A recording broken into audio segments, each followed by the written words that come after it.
اس شخص کی بدزبانی نے جو اس کمزور اور دھیمی عورت کا شوہر تھا، ایک ماں کو، بیٹی کو، بیوی کو پستیوں میں دھکیل دیا تھا۔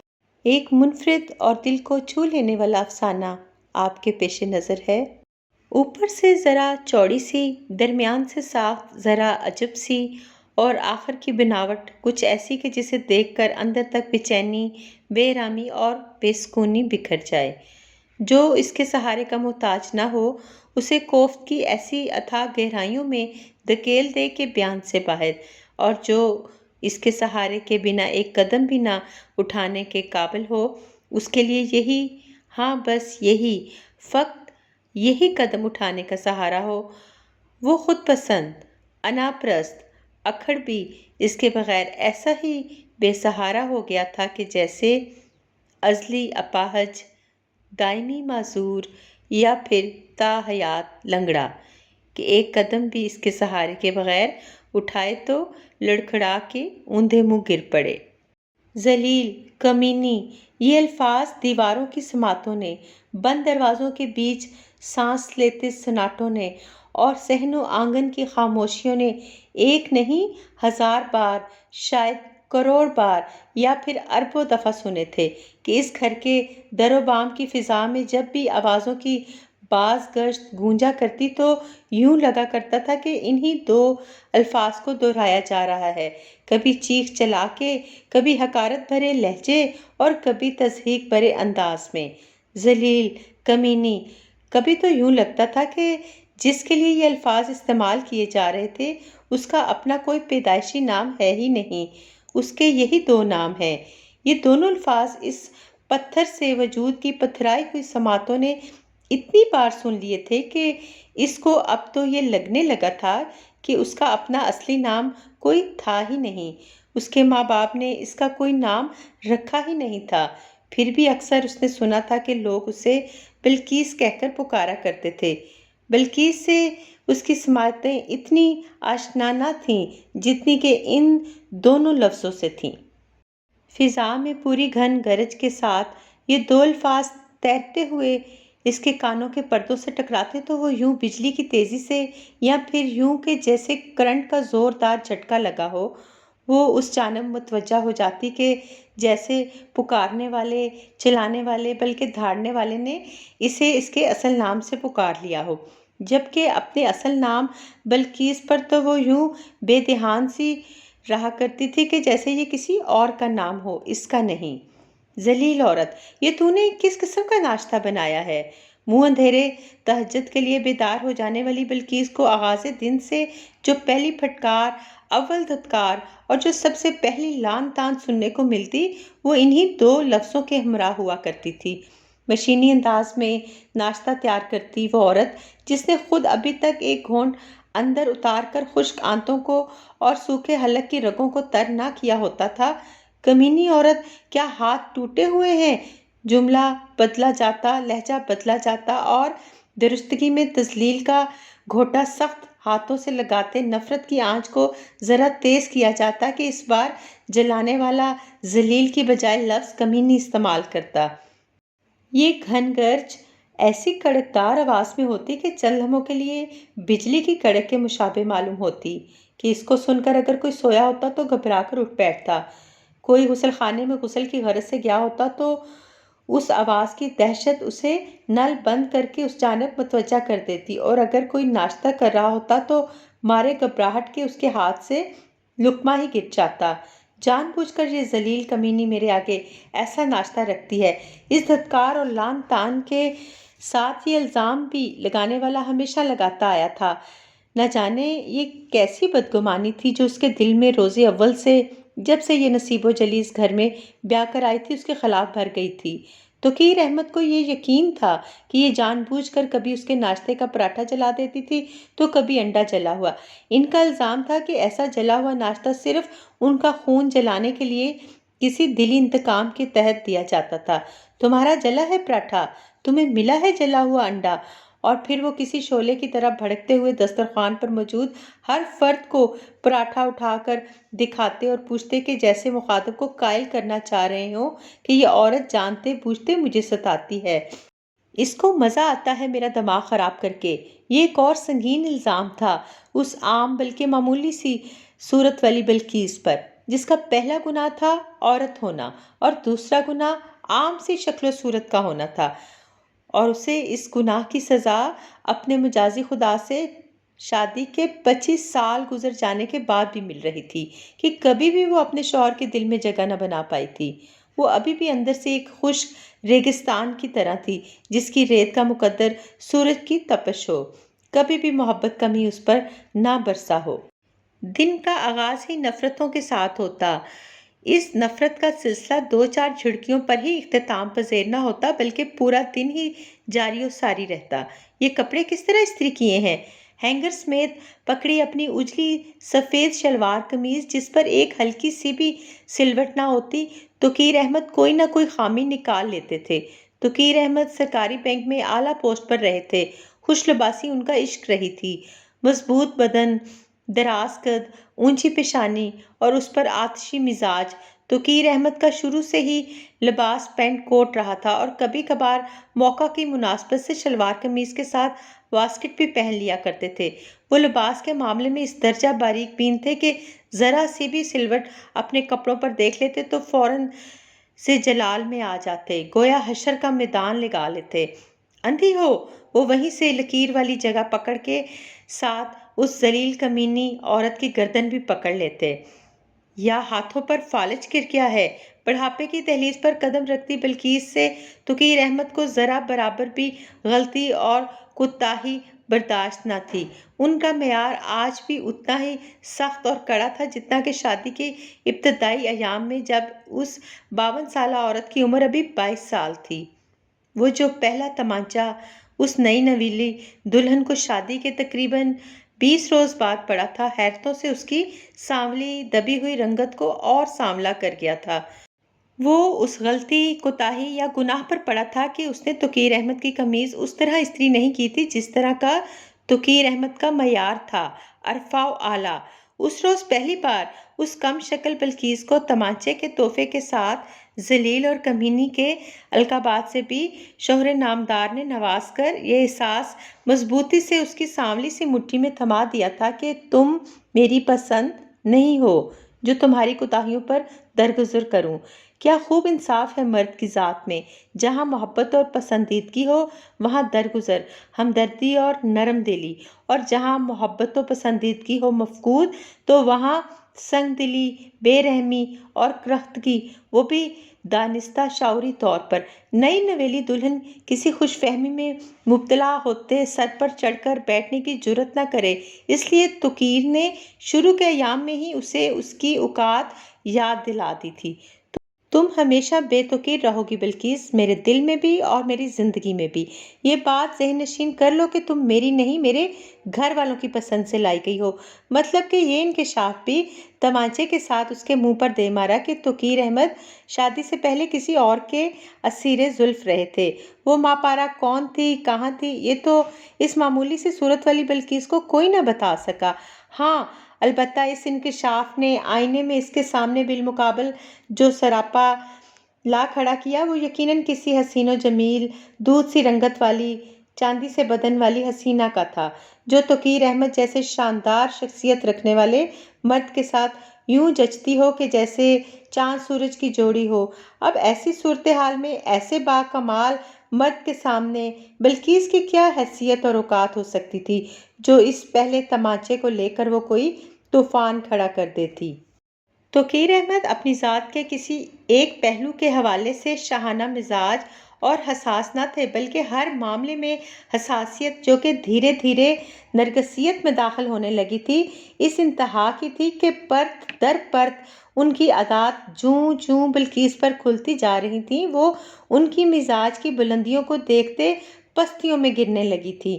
توقیر احمد کا مزاج اس انتہا کا شاہانہ تھا کہ سر کے بالوں سے لے کر پیروں کے ناخنوں کو بھی یوں نظر انداز نہ کیا کرتے تھے کہ جیسے نازوں میں پلا بڑھا کوئی اپنی سلطنت کا واحد ولی عہد اور جانشین۔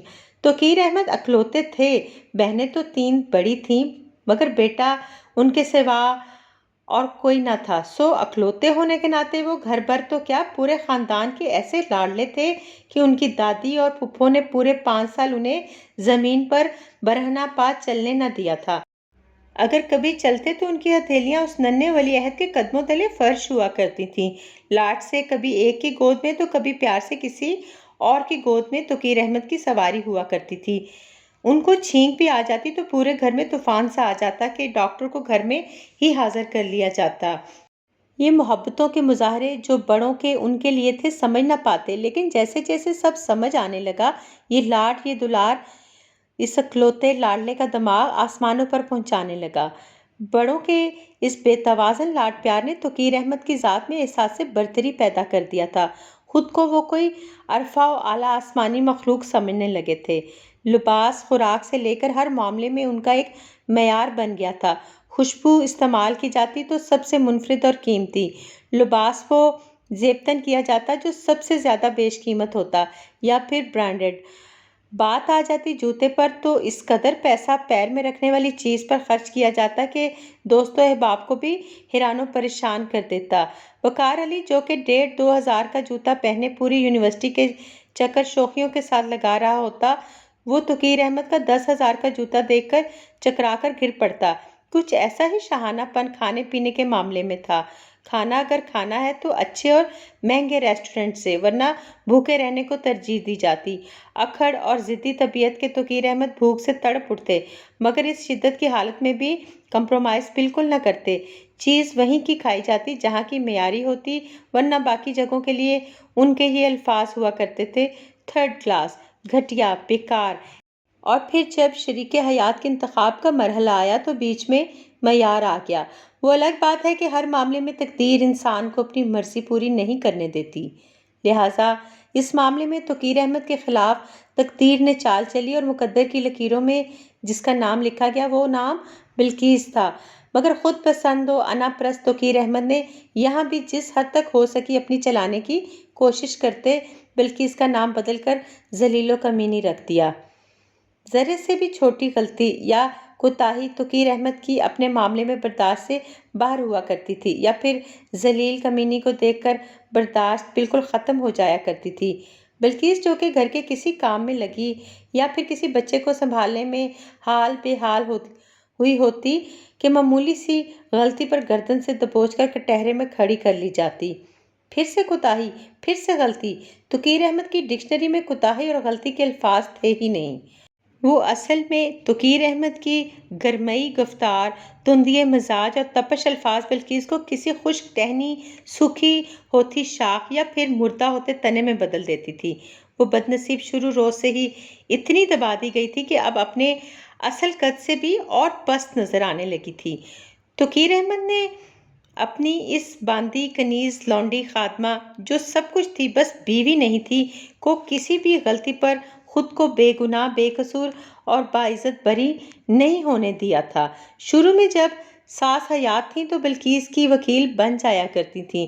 توقیر احمد نرم لہجے میں بات کیا کرو بیوی سے، والدہ سرزنش کرتیں، یہ ہے اس قابل کہ اس سے نرمی سے بات کروں۔ بلقیس کو دیکھ کر ان کا خون کھول اٹھتا تھا۔ نرمی سے بات کرنا تو بہت دور کی بات۔ توقیر احمد نے بلقیس کو بیوی تو کیا شاید کبھی عورت یا پھر انسان بھی نہیں سمجھا تھا۔ ان کو یوں لگتا تھا کہ کوئی بے جان لکڑی یا پتھر کا بت بلقیس نام کا ان کے سامنے لا کھڑا کیا گیا ہے، جس پر وہ دن رات نفرت بھری ضربیں لگا کر اس بت پر دراڑیں ڈالنے پر مامور ہوں۔ دراڑیں تو وہ نفرت کی ضربوں سے کئی ہزار ڈال چکے تھے۔ شاید یہ بت ہی کسی ڈھیٹ مٹی کا بنا تھا کہ ٹوٹنے پر ہی نہیں آتا تھا، جبکہ توقیر احمد کی دلی حالت اس بیکار بت کے لیے ایسی تھی کہ یہاں ٹوٹے اور وہاں جان چھوٹے۔ بیوی بھی انسان ہوتی ہے توقیر احمد، والدہ کوئی بھی موقع سمجھانے بجھانے کا ہاتھ سے جانے نہ دیتی تھی، مگر وہ بیچاری بوڑھی اس ضدی خود پرست کو بھلا اس عمر میں اب کتنا روک ٹوک سکتی تھیں، جنہیں دادی اور پھپھو کے لاڈ نے ایسا بگاڑ دیا تھا کہ خود تو وہ سب کر کرا کے اپنے اپنے ٹھکانوں پر جا بیٹھی تھیں، اب بھگتنے کو رہ گئی تھی ماں یا پھر بلقیس نامی خادمہ۔ اب اس بے توازن لاڈ پیار پر کسی نصیحت کا اثر نہیں ہوتا تھا۔ میری مرضی اور معیار کی لا دیتی تو کر لیتا نرم لہجے میں بات اور سمجھ لیتا اسے بیوی۔ اس روز پہلی بار بلقیس پر انکشاف ہوا کہ شریک حیات کے حوالے سے بھی مجازی خدا کا ایک معیار تھا، وہ معیار جس پر لاکھ کوشش کے باوجود بھی بلقیس کبھی اتر نہیں سکی تھی۔ وہ بد نصیب تو من چاہی ہی نہیں تھی، تبھی تو پیا من بھائی ہی نہیں تھی۔ سمجھوتا ہے بلقیس تمہارے ساتھ میری زندگی، اور بس اس پوری رات وہ تھی یا لپٹ لپٹ کر اس سے روتی، گریہوزاری کرتی، آہیں بھرتی، سسکیاں لیتی اس کی تنہائی۔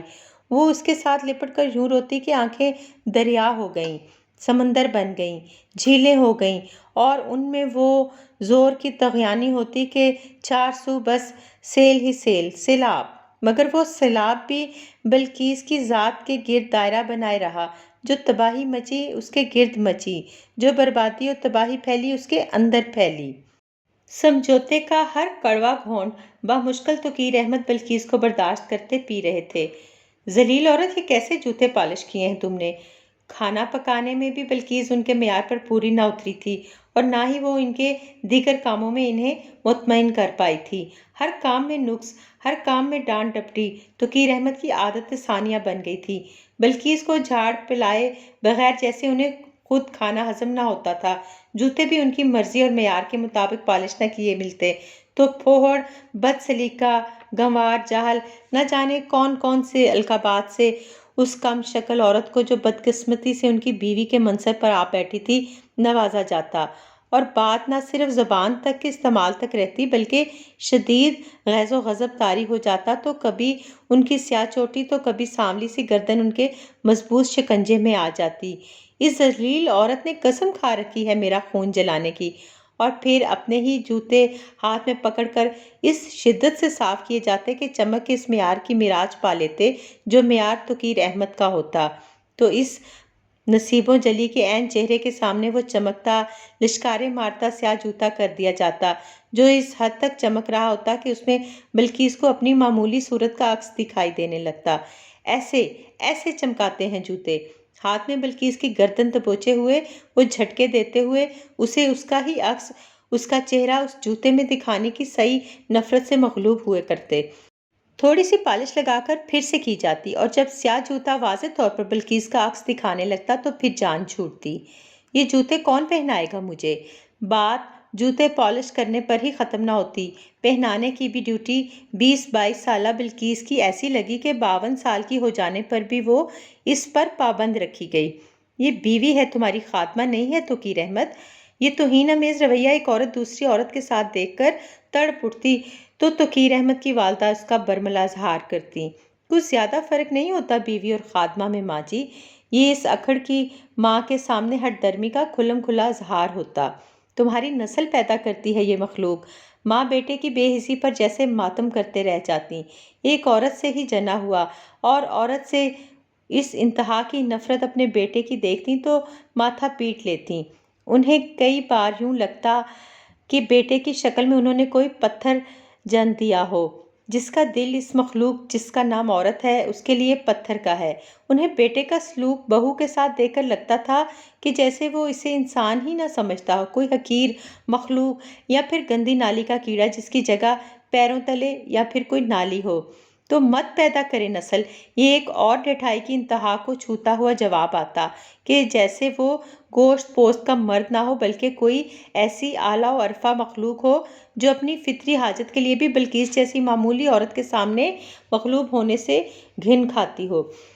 کوئی احسان نہیں کرتی یہ توقیر احمد پر۔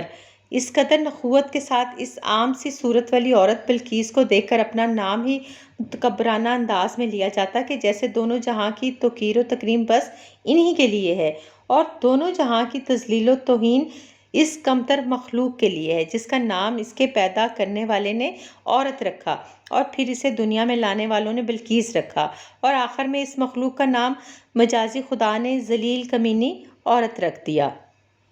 ایک عورت جو کہ عام شکل و صورت کی مالک ہو، جس کو اپنی صورت مجازی خدا کے آئینہ دل میں ایسی حقیر نظر آئے تو وہ خود سے لاپرواہ ہو جاتی ہے۔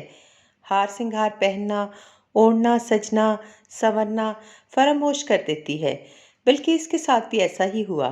پہلے اپنی صورت آئینے میں دیکھنا ترک کی، اور پھر بناؤ سنگھار سے ہاتھ کھینچ لیا، اور خود کو خوبصورت لباس سے سجانا سنوارنا ہی چھوڑ دیا، اور اگر کبھی ساس کہتی بھی کہ بلقیس اچھا پہن اوڑھ کر رکھا کرو تو وہ احساس کمتری اور تذلیل کے ایسے بوجھ تلے دبی ہوتی کہ ساس کی بات کو بھی نظر انداز کر دیتی۔ ماں جی کوئی فرق نہیں پڑتا، وہ یہ کہتے ہوئے ایسی تھکی عورت کی طرح نظر آتی کہ اس کی تھکاوٹیں ساس کا دل بوجھل کر دیتی۔ جس عورت کی جگہ پہلے روز سے ہی پیروں میں بن جائے، اس کے لیے اس کا مجازی خدا کبھی دل کی سیج نہیں سجاتا۔ عام سے کپڑوں میں رہنا اس حقیر مخلوق کا معمول ہو گیا۔ دوپٹہ کسی رنگ کا اور قمیض کسی اور رنگ کی، تو شلوار کا رنگ بھی جدا ہوتا۔ یوں لگتا تھا کہ مجازی خدا کی بے رخی، سرد مہری اور بے اتنائی نے بلقیس کے اندر باہر کے سب رنگ چھین کر اسے بے رنگ کر دیا ہو۔ اس کے اندر پھیکے اجڑے رنگوں کا ایسا جہان آباد ہو گیا تھا کہ ان پھیکے رنگوں میں کون سا رنگ ہرا ہے وہ فرق نہ کر پاتی، کون سا رنگ لال ہے وہ سمجھ نہ پاتی، کون سا رنگ نیلا ہے وہ یہ بھی بھول گئی تھی۔ شاید بلقیس کے اندر خوشیوں کے رنگ پھیکے پڑ گئے تھے، تبھی اس نے رنگوں سے منہ موڑ لیا تھا۔ یہ کس قسم کا تیار ہوئی ہو تم؟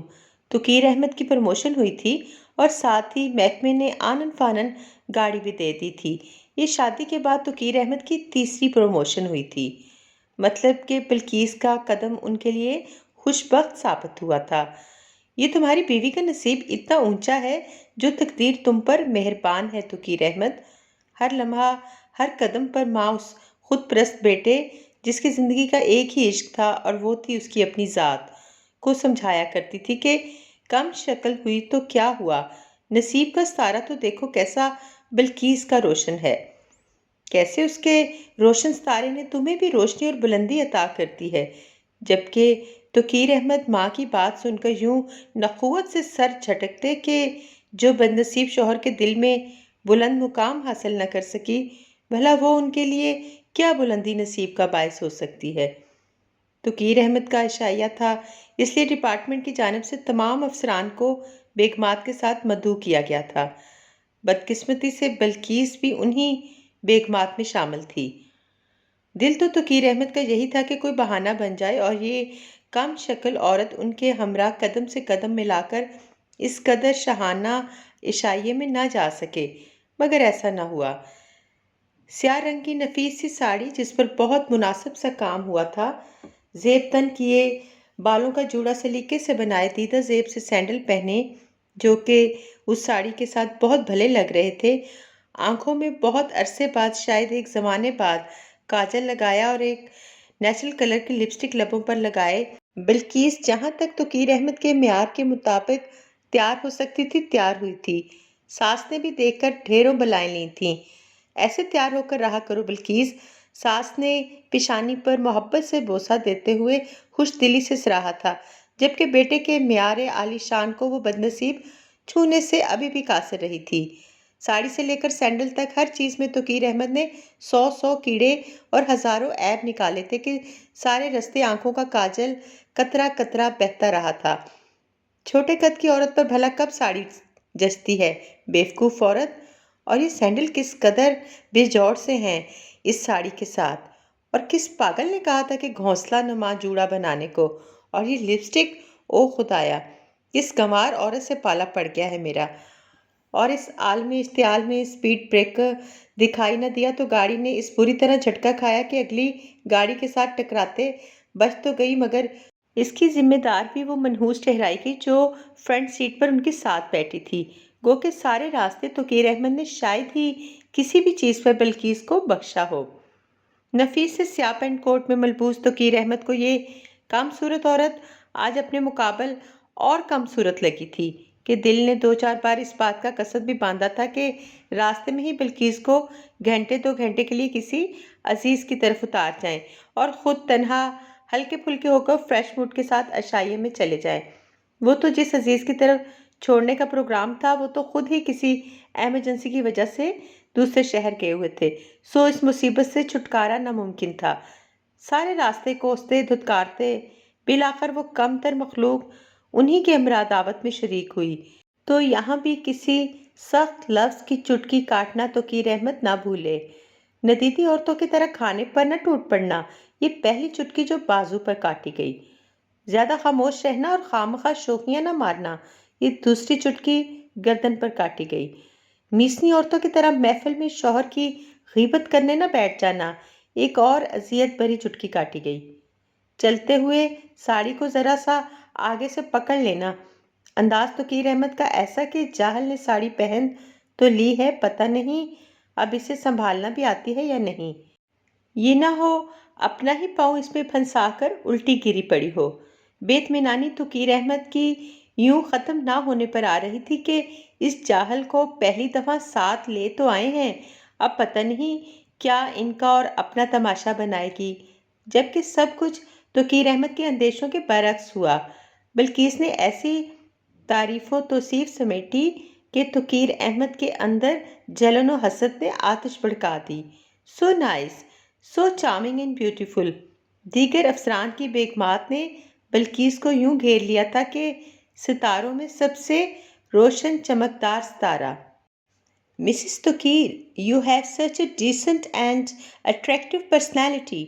کسی نے ساڑی کو سراہا، کسی نے سینڈل کو توصیفی نگاہوں سے دیکھا تو کسی نے ہاتھ میں پکڑے میچنگ پرس کی ڈھیروں تعریف کر ڈالی۔ گھر میں خود سے تیار ہوئی ہیں یا پارلر سے، کرینے سے بنایا گیا گھنے بالوں کا جوڑا دیکھ کر اکثر خواتین یہ تسلیم کر ہی نہیں پائیں کہ یہ سب تیاری گھر پر ہوئی ہے، اور اس تبصرے کو سن کر اس لمحے توقیر احمد یوں سلگے تھے کہ اس سمے تو ہونٹوں میں دبا ان کا سگار بھی سلگا نہ ہوگا۔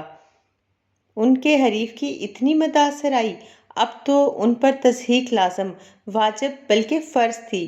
آنکھوں نے دل کا سارا تمسخر اپنے اندر سمویا اور عکاس تذلیل بن گئی۔ پہلوئے حور میں جو لنگور ہوتا ہے نا بلقیس، انداز سفاکیت کی انتہا یا پھر آخری حد پر پہنچا ہوا، آج وہ لنگور تم لگ رہی ہو۔ اور پھر ایک فلک شگاف کہکے نے فضا کو جیسے چیر ڈالا تھا۔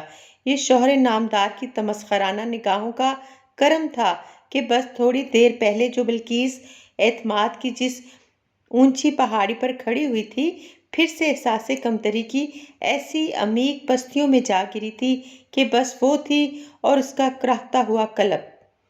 یہ اصل جگہ ہے تمہاری بلقیس۔ اور اس پہاڑی کی بلندیوں پر چڑھ کر نیچے پستیوں میں گری عورت کو دیکھ کر ایک مرد نے ایسا تفاخرانہ قہقہ لگایا تھا کہ اس کے بعد ذلت کا سیاہ رنگ بلقیس کے دل پر ایسی سیاہی چھوڑ گیا تھا کہ پھر بھول کر بھی اس نے خود کو سجانا سنوارنا تو دور کی بات، آئینہ تک دیکھنا چھوڑ دیا تھا۔ توقیر احمد کی حقارتوں اور نفرتوں کا سلسلہ جیسے لاب متناہی تھا۔ 2 بیٹوں کے بعد وہ کبھی بھی شوہر کی نظر التفات کے قابل نہ ہو پائی تھی۔ آج بھی اتنی ہی بے وقت تھی جتنی کہ پہلے روز۔ تم کیا پڑھاؤ گی میرے بچوں کو جاہل عورت؟ بچے ابھی ابتدائی کلاسز میں تھے۔ اس لیول کو تو بلقیس بھی بہت اچھے سے پڑھا سکتی تھی اور پڑھا بھی رہی تھی۔ بچے بھی مطمئن تھے اور ان کے گریڈز بھی واضح طور پر بتا رہے تھے کہ انہیں پڑھانے والا ہرگز جاہل اور نکما نہیں۔ بلقیس نے گریجویشن فرسٹ ڈویژن میں پاس کی تھی۔ ارادہ تو ماسٹر کرنے کا بھی تھا، مگر اپنے تعلیمی اخراجات کا بوجھ تایا تائی پر ڈالنا نہیں چاہتی تھی۔ ماں باپ تو اسی وقت ہی اسے تنہا اس دنیا میں چھوڑ گئے تھے جب ابھی وہ ان کی شکلوں اور ناموں سے بھی ناواقف تھی۔ وہ 2 بہن بھائی تھے۔ عدنان اس سے 4 سال بڑا تھا۔ بحالت مجبوری تایا تائی نے بلقیس کو، جو ان کے سر پر بوجھ زدہ گٹھڑی کی صورت میں آ پڑی تھی، اپنے گھر تو لے آئے تھے، مگر خون کے رشتوں والی خالص محبت اور اپنائیت کبھی ٹھیک طرح سے نہ دے پائے۔ بس ان کا اتنا کرم تھا کہ انہوں نے بلقیس کو تعلیم حاصل کرنے دی تھی، اس کا شوق اور لگن دیکھتے ہوئے۔ وہ الگ بات ہے کہ اس نے جب ہوش سنبھالا اپنے تعلیمی اخراجات کا بوجھ اپنے محسنوں پر نہ ڈالا تھا۔ وہ ٹیوشن سے اپنی تعلیمی اخراجات پورے کیا کرتی تھی۔ ایم اے کا ارادہ تھا کہ توقیر احمد کا رشتہ آ گیا اور تائی نے 20 سال سے سر پر دھرے اس بوجھ کو اتارنے میں بس ایک پل ہی لگایا۔ پتہ نہیں تمہاری گریجویشن کی ڈگری بھی اصلی ہے یا جعلی۔ اب توقیر احمد تو بلقیس کو اولاد کے سامنے بھی ذلیل کرنے لگے تھے۔ ایم اے انگریزی، ایم اے اکنامکس کے بعد اب اکنامکس میں بھی پی ایچ ڈی کرنے کے بعد توقیر احمد کے فخر اور غرور کا یہ عالم تھا کہ بیوی کی گریجویشن کی ڈگری ان کے سامنے یوں تھی جیسے کوئی پرائمری پاس ہو یا شاید فیل ہی ہو جو بچوں کو پڑھانے سے بالکل پیدل ہو۔ کل سے میرے بچوں کو پڑھانے کے لیے قابل ٹیچرز گھر آئیں گے، یہ توقیر احمد کا نیا فیصلہ تھا۔ سو بچوں کے لیے گھر پر قابل ٹیچر رکھوا دیا اور ساتھ ہی بچوں کے کچے ذہنوں میں یہ سوچ بھی بٹھا دی کہ تمہاری ماں جاہل ان پڑھ ہے۔ امی آپ کبھی اسکول گئی تھیں؟ نہیں۔ امی آپ نے میٹرک بھی نہیں کیا؟ نہیں۔ آپ کو پتہ ہے کالج اندر سے کیسے ہوتے ہیں؟ نہیں بیٹا، میں ان پڑھ جاہل، مجھے کیا پتہ کہ اسکول، کالجز اور یونیورسٹیز اندر سے کیسی ہوتی ہیں۔ اور ساتھ ہی آنسوؤں کو چھپائے بلقیس دکھ، ذلت اور تضحیک کا ہر احساس جو اس کے چہرے پر لکیریں بناتا نمودار ہو رہا ہوتا چھپا رہی ہوتی۔ توقیر احمد کوئی موقع بلقیس کو یہ احساس دلائے بغیر ہاتھ سے جانے نہ دیتے تھے کہ جس لڑکی کی خود تربیت ٹیڑھے میڑھے انداز میں ہوئی ہے، جس نے خود کبھی ماں باپ کو نہ دیکھا ہو، اسے بھلا کیا پتہ ہو کہ بچوں کی تربیت کیسے کی جاتی ہے۔ کوشش تو کرتی ہوں کہ آپ کے بچے آپ ہی کے طور طریقے سیکھیں۔ کتنی تسکین دیا کرتا تھا یہ لفظ آپ کے بچے کہ توقیر احمد کے کرخت چہرے پر فخر و غرور مسکراہٹ کھینچ دیتا تھا۔ ویسے بھی جس دن بلقیس کی وکیل، اس کی مہربان ساس اس دنیا سے رخصت ہوئی تھیں، اب اس کا دفاع کرنے والا کوئی نہ رہا تھا۔ سو وہ اب ہر مقدمہ ہارا کرتی اور توقیر احمد ہر مقدمہ جیتنے لگے تھے۔ ویسے بھی اب ہار جیت بلقیس کے نزدیک کوئی معنی نہ رکھتی تھی۔ وہ صدا کی ہاری ہوئی عورت جسے ہار جیت کے فلسفے سے کیا لینا تھا۔ بہت زمانے بعد یا شاید کئی برسوں بعد پھر سے آئینے نے یا اس نے آئینے کو دیکھا تھا۔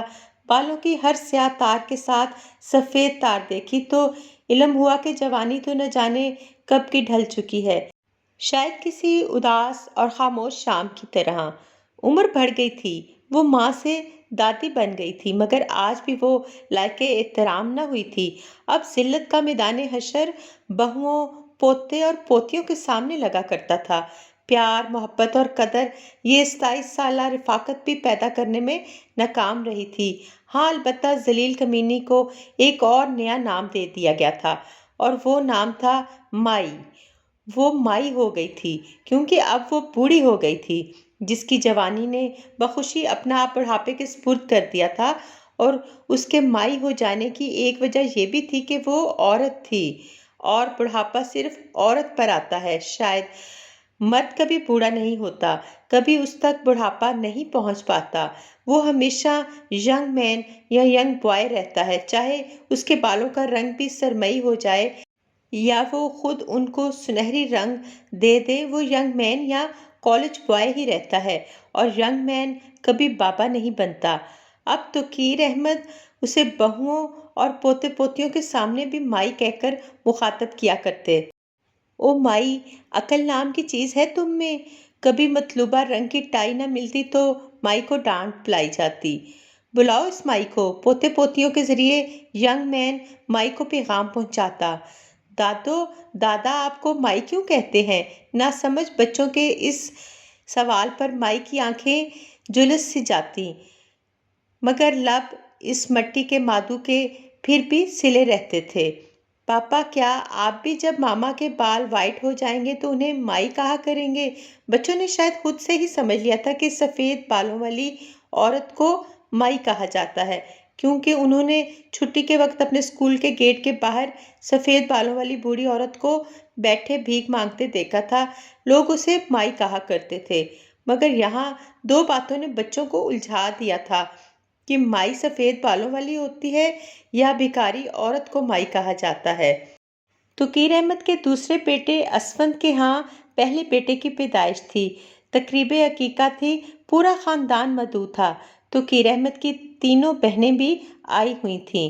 اس تقریب میں مائی سے غلطی ہو گئی تھی جس نے توقیر احمد کا پارا چڑھا دیا تھا، اور وہ غلطی یہ تھی کہ گوشت تقسیم کرتے سب سے پہلے وہ مائی ینگ مین کی بہنوں کا حصہ نکالنا بھول گئی تھی۔ عظیم گناہ، ناقابل معافی غلطی، ناقابل برداشت کوتاہی۔ یہ شاید یہ گناہ کبیرہ تھا کہ بہنوں نے پہلے غم و غصہ کھاتے بھائی کے کان میں کھسر پھسر کی، اور پھر بھائی کو تو جیسے یوں آگ لگ گئی، آگ کو مٹی کا تیل، یا پھر خونخوار بھینسے کو سرخ رومال دکھا دیا گیا ہو۔ توقیر احمد تو یوں بھڑکے کہ ہر حد ہی پار کر گئے۔ ذلیل کمینی عورت! چیختے ہوئے ان کا منہ لال بھبوکا ہونے لگا۔ میلے دل کی عورت، جس نے جانتے بوجھتے نندوں کو ستایا تھا۔ غصے میں توقیر احمد بس بے قابو ہو گئے تھے۔ ویسے بھی راج دلارا بھائی بلڈ پریشر کا مریض ہو گیا تھا۔ غصہ صحت کے لیے انتہائی نقصان دہ تھا، مگر کون سمجھاتا اس مائی کو کہ نہ ستایا کرے خواہ انہیں، اور ہمدردانہ شکلیں بناتے بہنوں نے غصیلے لال پیلے ہوتے بھائی کو یوں دیکھا تھا کہ ہائے، سکھی نہیں رکھا اس عورت نے ہمارے بھائی کو، اور ساتھ ہی منہ کے زاویے بھی ٹیڑھے کیے تھے۔ آپا اس مائی کو کہہ دیں شکل گم کر لے میرے سامنے سے، ورنہ… توقیر کا غصہ آسمانوں کو چھونے لگا تھا کہ اس بار کی بد لحاظی ان کا چہیتا لخت جگر اسفند برداشت نہ کر پایا، ورنہ… سرخ بھبوکا چہرہ لیے وہ ماں باپ کے درمیان یوں تن کر کھڑا ہو گیا کہ آج آر یا پھر پار۔ بولی ابو کیا؟ ورنہ… فضا میں سناٹا چھا گیا۔ مہمانوں کی نظریں ان دونوں پر جم گئیں، اور توقیر احمد کے عقب میں کھڑی بہنوں نے ناک اور منہ کو ہاتھوں سے گھبراہٹ کے مارے ڈھانپ لیا۔ اسفند اس زور سے چلایا کہ ہر سماعت لرز اٹھی۔